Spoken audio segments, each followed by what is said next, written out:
maanta oo ay taariikhdu tahay 13 bisha 11 ee sanadka 2017 oo ah maalin isniina waxa guud ahaanba Soomaaliland looga dareeray doorashada codbixinta ee Soomaaliland goobtani aanu ku sugannahay oo ah goobta shaqaalaha waa goobta cad iyo jeer ay ka codeeyaan madaxda ugu sareysa dalka ama kuwa u tartamaya doorashadani ayaa waxay saaka bilaabmay 7 subaxnimo iyadoo guud ahaanba la joojiyay gaadiidkii ay dadku isaga kala gooshayeen magaalooyinka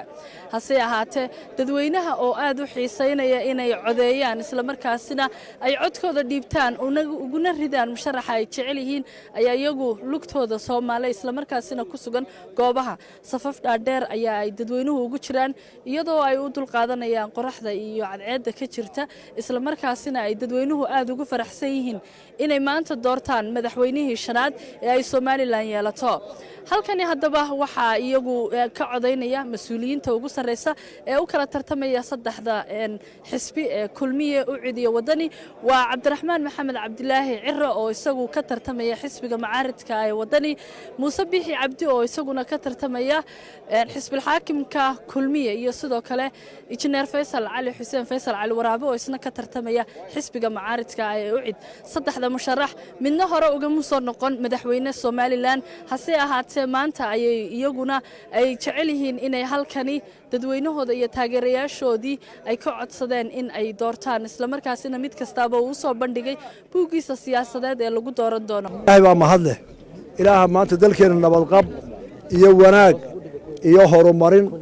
iyo doorasho aynu madax cusub dooranayna ilaaha intaaba ina siiyey baa mahadle ilaahay waxaanu ka rajaynaynaa inuu wanaagga inoogu dhammeeyo nabadda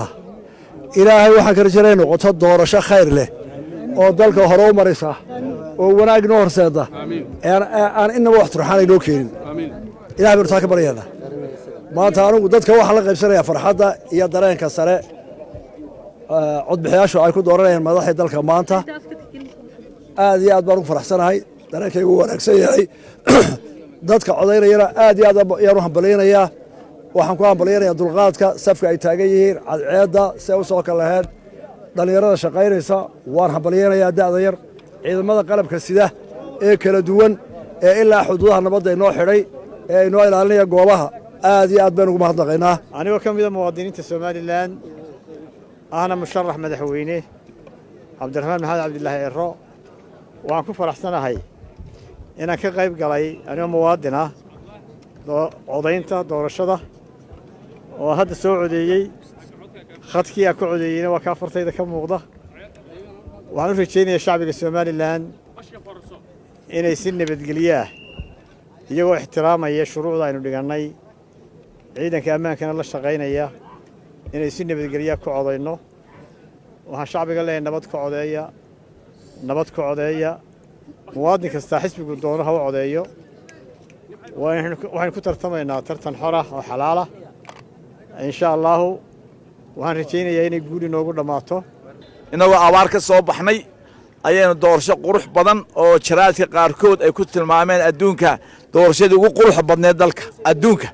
in ilaahay subxaana wa tacaala na siiyey ilaahay waxaan ka baryaa subxaana wa tacaala doorashada ka bacdi kow iyo horta ilaahay subxaana wa tacaala nabad inagu dhaliyo oo ilaahay kuwa caqliga ku soo celiyo kuwa qabiilka iyo hebel jeclaysiga ilaahay inuu niyaddooda oo soo hagaajiyo laba inuu ilaahay subxaana wa tacaala kitaabka aan soo saarnay eenu doorannay nidhi kitaabkan dalkayga ku xukumayna diinta islaamka iyo sunnaha rasuulka kitaabka ilaahay inuu ilaahay guusha siiyo ilaahay waxaan ka baryay subxaana wa tacaala doorashaada marka inoo dhacdo in dalkeenu noqdo dal lagu daydo hoggaamo wanaagsan ilaahay nagu hagaajiyo dhabada wanaagsan aniga iyo brofesor abiyan oon arkayo inaanu 4 kalaba kaga habboonnahay inuu ilaahay subxaana wa tacaala guushana siiya ilaahay waxaan ka baryayaa inay halkaa ku dhammaato qabyaaladii tacliin la'aantii biyo la'aantii sicir balarkii dawo la'aantii baasaboor la'aantii aqoon la'aantii wax kastaba la'aantii subxaana wa tacaala bini aadamkii dowlad u baahneed in halka ay nagu dhammaato qaar ka mid ah dadweynihii dhiibanayay codkooda ee ku sugnaa goobta ayaa iyaguna dareenkooda cabiray mid ka mid ah hooyooyinka ku dhaqan magaalada Hargeysa oo iyadu codkeeda soo dhiibatay goobtana ku sugan ayaan jecelahay inaan ku soo dhaweeyo magaca hooyo magacay waxa la yiraahdaa Arda Ciigan ardayga ardo imsadii baad timid goobtan hadduun baan imid dee waan soo codeeyey si fiican baa la ii qaabilay codkaygina waan soo dhiibtay dee alxamdulilaah imsa doorashada soo joogto oo aad soo codaysay inta doorashan codeeyey 3 baan codeyshay kan ku 3 doorashadan maxaad leedahay way kaga duwantay doorashooyinka hore soo codeyn jirtay horena dhib kumaynaan arag kuwana waxaan ka rajaynayaa sidii iyo si ka wanaagsan ilaahayna nabadayno adkay iskeenna afgarasiiyo codkaaga ama musharaxaaga aad u soo codaysay maxaad u rajaynaysaa khayr baan u rajaynayaa mid ka mid ah dadka waayeelka ah ee ku dhaqan magaalada Hargeysa ayaan jecelahay inaan magaciisa weydiiyo oo goobtani laga codeynayo ku sugan magacaaga saddexaad أحمد محمد مقعي وحل يراد أحمد محمود موسى أنا قد جن مقالة مدح ده هركيسة سمالان وحنا ساكع عضينتي إمد لحدي بركي سمال دونه كإمد